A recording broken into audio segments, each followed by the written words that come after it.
want to move on to our final topic. There's a couple of Habs prospects that we got to talk about because they're playing so well that it's impossible to ignore at this point. 3 prospects I want to bring up. I want to bring up Sean Farrell from Harvard. I want to bring up Lane Hutson from Boston University. And listen, whether you like it or not, I got to bring up Logan Mailloux. Have you seen Logan Mailloux's hat-trick goal? The Michigan move. He made the fucking Michigan move. So he's a defenseman. That's the thing. It's a defenseman pulling the Michigan for his hat trick. I don't know. Like that sentence combined in a hockey game does not make any sense. It just doesn't. So he's at 17 goals now. I know they're actually. I know the London Knights are playing against Kitchener, Philip Massar, who got a goal. I haven't checked. I haven't gotten the update on the score sheets, but right now, last I checked, Mailloux has 17 goals in like 30. I want to say 36 games. PK Subban, highest number of goals in the OHL was 15. Like guys like Alex Pietrangelo only had one season close to 20 goals. Guys like Drew Doughty only had one season of 15. I think Drew Doughty also had 20 goals once. I did some research, and I'm asking not just you, Chris, but to anybody out there listening, who was the last Montreal Canadiens defenseman prospect to score 20 goals in the OHL? And I just said PK Subban, the highest he got was 15.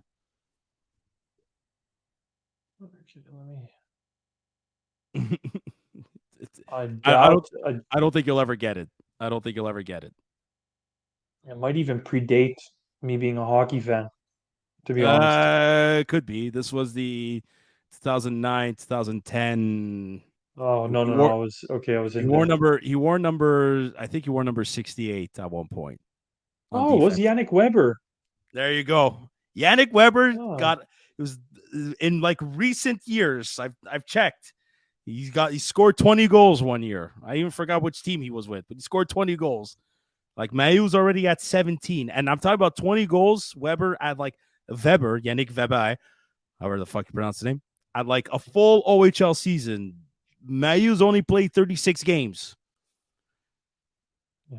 I'm just saying, folks, you gotta consider that this kid is actually a lot better than what we thought. I'm going to give you a bit of an insight. One of my colleagues, Chris, he played. I don't think he got drafted in the Quebec Major Juniors, but I think he's played a couple of games. He was good enough to play at that caliber, and unfortunately, like injuries, he fucking blew his knee and forget it. He plays in a league where Vincent Lecavalier from time to time plays with them. Like this is how like good this guy is. You know, they talk. Vincent Lecavalier said, don't be surprised if Logan Mailloux makes the Montreal Canadiens next year. It's like, don't be surprised because this kid is a fucking beast. Yep. I'm just saying, folks, this is something to, think about. Like, I can't tell people what to think, what to feel, even though I do that 99% of the time. But look, man, I think Mailloux is a lot more skilled than we think. And if that shit doesn't happen, I think he gets drafted higher than where he did in his draft. We've said it before. Logan Mailloux was set to be the best defenseman in the draft, in that particular draft. And it was stated openly. Logan Mailloux did that stupid shit on his end. But Christ, I mean, I'm not justifying. No, but we're just talking about the kid in terms of the hockey perspective, like this kid's got talent, man. Like he's got moves, dude. Like he can deke, he can skate. Like he does he have the best defensive game? No. Does he have to work on that? Yes. But aside from a first overall pick, I can't think of a player where their game is so perfect that you He's know what I mean. Everybody, every prospect, they have some aspect of their game to work on. If Mailloux's on the defensive end, fine, we could live with that. But he's got offensive abilities, man. yeah, Like, well, think about a defensive guy, a more defensive guy like Xhekaj, even though he puts up goals here and there. Think about him playing with a more defensive guy like Xhekaj. And number two, mm-hmm. Logan Mailloux is a beast of a human being. Like strength He's wise, he is massive. He's big. he's playing with boy. It's like a man playing with boys in London. I mean, I think that might be like obviously that's contributing to him performing the way he's doing. Like he outskates. He's as big. He's even bigger than me, or just as big as me at like 6'3", 6'4", Yeah. 220 plus, like or 215-ish pounds. I don't know what it is exactly, but he's a big kid and he skates like the wind. He's got such a powerful stride. Um, you know, this guy has Brent Burns written all over him, Dude, all over him. 100%. 100%. Oh my God. Like that 100%. defensive maybe lapse, maybe not the best, but this guy, like again, going back to thinking about him playing on a pairing with Xhekaj, they would murder anybody who got into the defensive zone, like murder. Like they're done. You're finished. Mm-hmm. You're skating into the Montreal Canadiens zone with those two on defense. You're done. By the way, I sent you the clip. I have to say, did you see the? It was Mark Stahl was on the Spin Chicklets podcast, and it was Whitney who had actually he shared a little anecdote as to what Xhekaj said to him while he was playing. This is Mark Stahl. Mark Stahl is like, oh yeah, they were talking about not having tough guys in the league. Mm-hmm. Mark Stahl said, I went into the corner and I was kind of locked up with Xhekaj, and Xhekaj, he turned and he says, "You have 3 seconds to let go of me." And Mark Stahl, apparently Mark Stahl's reaction was like, "Shit, but I'm like, okay, like I'll go." So, And he just said he's a tough no, motherfucker. But dude, it's like, just we love Xhekaj too much. I had no, to give no, that but little no, but story. this is a fucking big fuck you to these trolls that come on our Curfew Boys Instagram post about Jack. I say that he's nothing, he's this, he's that. Let him fight Lucic. Like people are still bringing up Milan Lucic's name. Did you see Lucic doing fuck all when Jacob Trouba destroyed Kadri? Where was Lucic? He was hiding in a fucking corner. For those who think that Milan Lucic is still significant, oh, fucking wake up, make yourself a nice fucking cup of Folgers coffee because you fucking need it there, bud. Milan Lucic, really, I can understand Ryan Reeves. If Xhekaj fights Ryan Reeves, I think he could catch a beating. That's fair to say. Ryan Reeves, he's the heavyweight of the league. Milan Lucic, really? Fuck, Xhekaj's got to get by that fucking nose of his in order to land up. Like, stop it. With Milan Lucic is gonna take on. Fuck, they played them a couple of times. Where was Lucic? Fucking hiding in a corner. Lucic has a history of picking on guys he knows he's gonna win. Mike Komisarek, shut the fuck up with your Milan. The Milan Lucic is gonna beat Arber Xhekaj. You're out of your fucking nugget. Anyways, all that to say, Back to Logan Mailloux. no, but hold on a sec. Just I'm rewinding one more step. The spitting chicklets. So apparently Suzuki was on it. I didn't have the time to see it, but he said because at one point Xhekaj and Chris Weidman were paired, and I don't know who was Yeah. going. I don't know who was going after Weidman. This is Suzuki explaining to the boys on spitting chicklets. He goes, I don't know who's. I don't remember who was going after Weidman, but one guy was like, "Oh, okay, what the fuck you gonna do? What are you gonna do?" And Wyman was like, "Me? Oh, nothing. I got a partner that was gonna beat the shit out of you if you don't stop." like, like you. But this is coming from the haters that chances are know nothing about hockey. Do you people need to understand that a player like Arber Xhekaj's size and skill and grit and toughness, like, dude, general managers, for the male general managers out there, they would give their left nut to fucking have a guy like Arber Xhekaj on their team, let alone go to the playoffs. When this team makes the playoffs, I don't care if there's a lack of experience here, but Arber Xhekaj and Caden Gooley, they fought to go to the Memorial Cup, so they know what it takes to fucking win something. When the stakes are high, they know what it takes to win. It doesn't matter if it's the junior league or the professional league. They have that experience of trying to fight for something meaningful and to win it all. Dude, like, Xhekaj is gonna be deadly in the playoffs. If you think Austin Matthews is gonna smile while he's getting fucking punched in the back of the head by Sherratt, like, dude, Xhekaj is gonna murder him. I'm just giving Yeah. Matthews an example because that's our recent playoff performance. But holy fuck, though, But like, that's the thing. You look at Ben Sherratt. Ben Sherratt could barely even fight. Once in a while, he dropped the gloves, but he but he was usually tough. got dropped.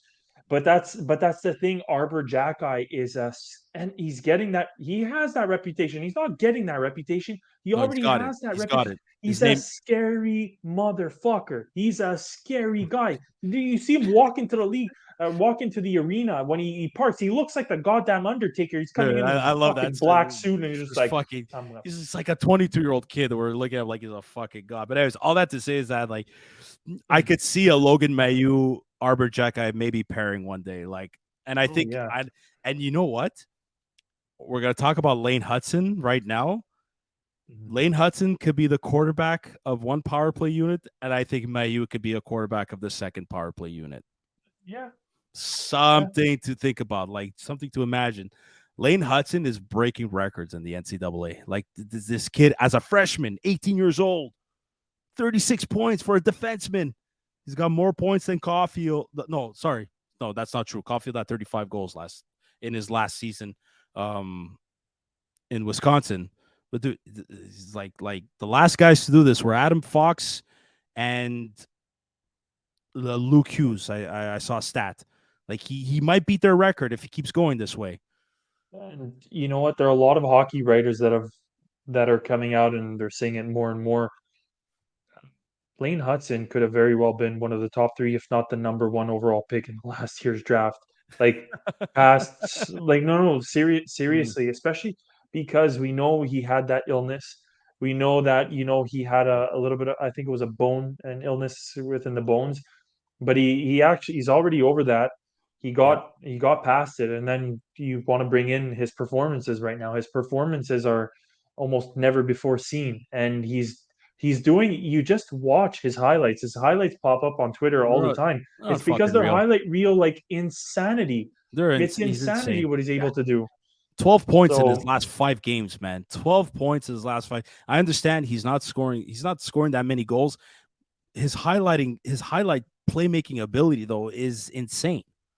It's yeah, insane. Like, and he grew. He's 5'10" now. He went from 5'8" to 5'10". I think he's reached the highest he's supposed to be. I don't know if they said 5'11", but dude, like, he's only 18 but years old and he still has but the he's a guy. He has another year to go, man, in the NCAA. And if he destroys next year, oh, get ready for that contract offer. okay. I want to also specify having Lane Hutson on defenseman, a short guy, like I don't. There's no fucking problem. There's no for once the No, Montreal Canadiens, especially on the back end, they're colossal. They're gigantic. It's actually going to be maybe refreshing to have a very small guy who can skate, and he's not even very small, but just a smaller guy who can skate very well. So I think we're also looking at a question of time. The Montreal Canadiens will not be bitching and complaining about oh having hell no. having a small team. Well, I'll talk about the next player, like Sean Farrell for Harvard. Him too, Okay, man. he's Like, small. he is, like, man, like, I'm like, we obviously love Cole Caulfield, and I think we're all gonna love Sean Farrell, what he's capable of doing. But like him too, he's in the fucking zone. This kid too, man. I don't know if you've seen the latest highlights of Harvard in the Beanpot tournament. So the Beanpot tournament, for those who don't know, it's the American college teams within the Boston area. Boston region. So the Boston region. So you got Harvard, you got Northeastern that Jaden Struble played in, the team that Jordan Harris was captain last year. What did I say? I said Harvard, Northeastern. You have Boston University, that's Lane Hutson's team, and then you have Boston College. So right now it's the finals. It should be in the next couple of days. Is Harvard versus Northeastern, and Sean Farrell just fucking he's done it all. He's proven to everyone that he's ready to go pro. Already he's the age 21. He's getting physically mature. It shows in his game like the level of smart this kid has and the playmaking ability is absolutely amazing. And if I'm looking at his stats here, like him too, like in his last 5 games, 9 points. In his last 10 games, 16 points. He's got a total of where is he? Where is he right now? Him too. He's got 36 points in 23 games. Him and Hutson, they're if I'm not mistaken, in terms of stats, points per game, they're 2 and 3 behind Adam Fantilli. Small name there. Just say it. Just say it. Just who knows? Maybe potential Habs prospect. I'm just saying. Can you imagine the Canadians draft Fantilli in the NCAA? The top 3 goal scorers are the top 3 point guys are Habs prospects. Fantilli, Sean Farrell, Lane Hutson.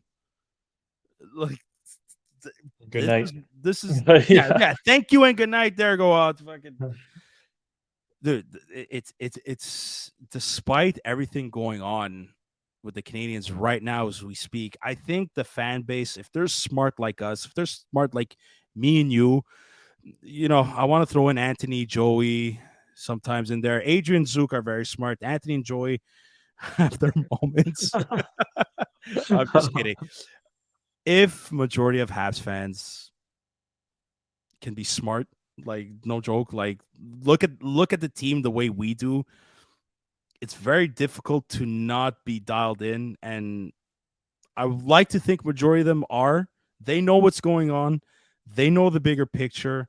They still go to the games because of that, because of those reasons. It's very difficult to not get excited for the future. I completely agree. And I know we didn't cover too much with Sean Farrell, but he reminds me very much of a particular player of ours. Currently, Yeah. Yeah, his style of play actually reminds me very much of one player, a very prominent player with the Montreal Canadiens. is it injured or still playing? No, he's still playing. Are you talking It's about his Cole? no. No. Who's he remind you? Well, I mean, his playmaking abilities. I mean, I think he could have sick playmaking abilities like Suzuki. There you I go. I That's think that's yeah. the guy that I have in that's the guy that I have in mind. He just Mhm. I'm not saying he's a carbon copy. I'm not saying he's the same guy. I'm just saying the way he sees the play and the His way vision that he is, can distribute the puck. Those are two of Suzuki's best aspects but or best but it's yeah. I totally agree. It's not just that. And again, like I go back to when I went and see the prospect camp, the Canadians just before training camp happened. You had all the prospects there. Like you had the everybody was there to see Slavkovsky and even Massar. But then they saw who Lane Hutson. They got a glimpse of Lane Hutson, and everybody got a hard on, including me. um, but I kept my. Oh, this is gonna sound weird now. Following, I paid close attention, or I kept my eye. I was focusing on Sean Farrell. It sounds weird, actually, following up, but anyways, no, dude, this kid, he's smart, not in terms of his vision of his playmaking abilities, but it's his positioning, knowing where to go when you don't have the puck. And that's something that you could yeah, teach. You could teach that over time, but if a player naturally has that, he's gonna make the big leagues.